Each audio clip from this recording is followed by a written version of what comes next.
নমস্কার বন্ধুরা, সবাইকে শুভ দুপুর। আশা করছি সবাই খুব ভালো আছে, আমিও খুব ভালো আছি। আমি নিয়ে এসেছি একটা নতুন রেসিপি, সবার প্রিয় চাল কুমড়োর পাতে দিয়ে শুটকি মাছের বড়া।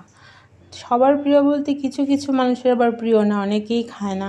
যেমন আমার ঘরে আমার হাজব্যান্ড বা আমার ছেলে খায় না, তবে আমার খুব ফেভারিট। অনেক দিন মানে অনেক বছর পরে এটা বানালাম।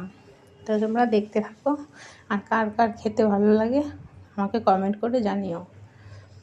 শুটকি মাছের বড়া মানে এটা আমি চাটনিটা করেছিলাম মন ভোলা শুটকি দিয়ে, আর মাঝখানে একটা তোমরা এটাকে কী বলো, যেটা পুঁটি শুটকি মানে চাপা শুটকি বলি, তোমাদের আঞ্চলিক ভাষায় এটাকে কী বলে একটু কমেন্ট করে জানাবে।